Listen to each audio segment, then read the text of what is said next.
एक बार की बात है, एक गांव में 3 दोस्त रहते थे, विक्की, विशाल और मधु। उन तीनों में इतनी गहरी दोस्ती थी कि जहां भी जाते साथ ही जाते, कुछ भी खाते मिल बांट कर खाते। एक दिन मधु अपने दोनों दोस्तों के साथ स्कूल से घर लौट रही थी। दोपहर का समय था और वे तीनों साइकिल चला रहे थे। तभी विशाल की साइकिल एक बड़े से पत्थर से टकराया गई और वह नीचे गिर गया। उसके पैर में बहुत तेज चोट लग गया और वह बुरी तरह दर्द से चिल्ला रहा था।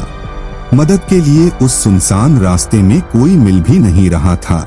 तभी मधु भागकर मदद के लिए किसी को बुलाने गई। थोड़ी दूर गई तो उसे एक 2 मंजिला घर दिखाई दिया। उसे लगा कि शायद वहां मदद मिल जाएगा। फिर वो वहां गई, लेकिन वहां जाकर देखी तो सारे कमरे में ताला लगा हुआ था। उसी वक्त मधु को लगा कि कोई उसके पीछे से होकर दूसरी मंजिल पे गया है और जब वो पलटकर ऊपर देखी तो उसे एक परछाई दूसरे मंजिल पर जाते हुए दिखाई दिया। मधु को लगा कि शायद ऊपर कोई रहता होगा, उसी की परछाई होगी। मधु उसे रोकने के लिए आवाज लगाते हुए उसके पीछे पीछे दूसरे मंजिल पर चली गई। फिर वो वहां जाकर देखी तो उस मंजिल पर बस एक कमरा था और उस पर ताला लगा हुआ था।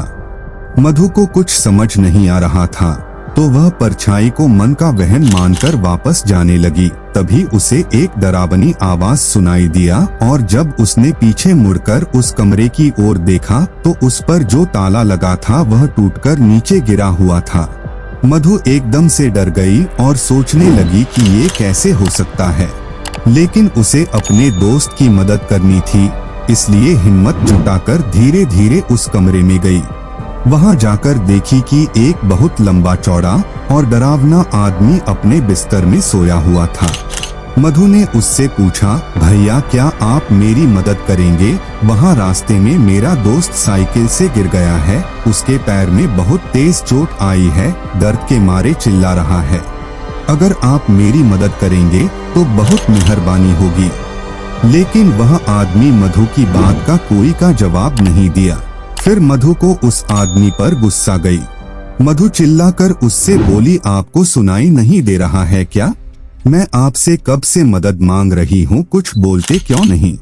इतना बोलते ही अचानक उस कमरे का दरवाजा अपने आप बंद हो गया।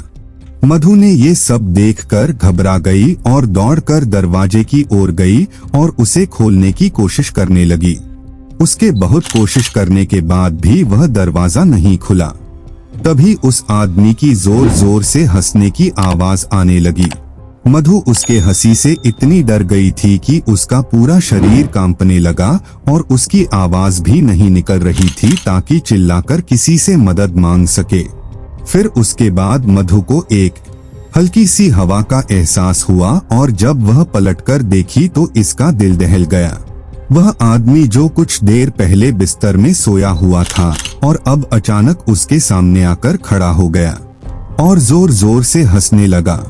उसकी हंसी देखकर मधु को और ज्यादा डर लगने लगा। उसे एहसास हो रहा था कि आज ये मुझे जिंदा नहीं छोड़ेगा। फिर वो आदमी मधु को पकड़ लिया और उसे अपने पास खींचने लगा। मधु जोरों से रोने चिल्लाने लगी। वह आदमी उसके मुंह पर हाथ रखा और उसे नोचने लगा और उसके बाल पकड़कर घसीटते हुए उसे जंगल की ओर ले जाने लगा। इधर विशाल दर्द के मारे छटपटा रहा था और विक्की परेशान था कि मधु अभी तक आई क्यों नहीं। थोड़ी देर तक मधु की राह देखा। जब वो नहीं आई तो विक्की खुद उसे ढूंढने निकल गया। तभी एक आदमी ने विक्की से कहा, भाई तुम बहुत परेशान लग रहे हो, क्या बात है? विक्की ने उसे अपना सारा किस्सा सुनाया और फिर वो दोनों मधु को खोजने निकल गए। तभी एक जंगल में अधमरी हालत में मधु उन लोगों को मिली। उसके कपड़े फटे हुए थे और वह रो रही थी।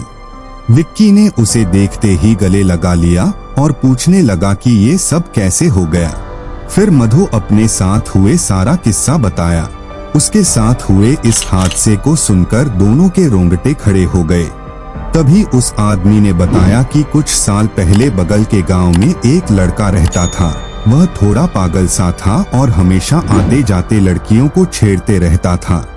उससे परेशान होकर लड़कियों ने अपने माता पिता से बताया। फिर गांव वालों ने उसे बहुत मारा। फिर 2-4 दिन के बाद वह उसी 2 मंजिला घर में जाकर अपने आप को एक कमरे में बंद करके चाकू मार लिया। उसकी मौत का काफी दिन तक किसी को पता नहीं चला था, लेकिन जब उसकी लाश मिली तो बहुत ही डरावनी और भयंकर हालत में मिली थी और तब से उसकी आत्मा उसी कमरे में भटकती रहती है। इसीलिए इस घर में आज तक कोई नहीं जाता है। उसके बाद विक्की ने उस आदमी की मदद से मधु और विशाल को घर ले गया और फिर ये तीनों उस रास्ते से होकर दोबारा कभी नहीं गए। आपको हमारे वीडियो पसंद आते हैं तो हमारे वीडियो को लाइक, शेयर और हमारे चैनल को सब्सक्राइब करें। Thanks for watching. तब तक के लिए अलविदा।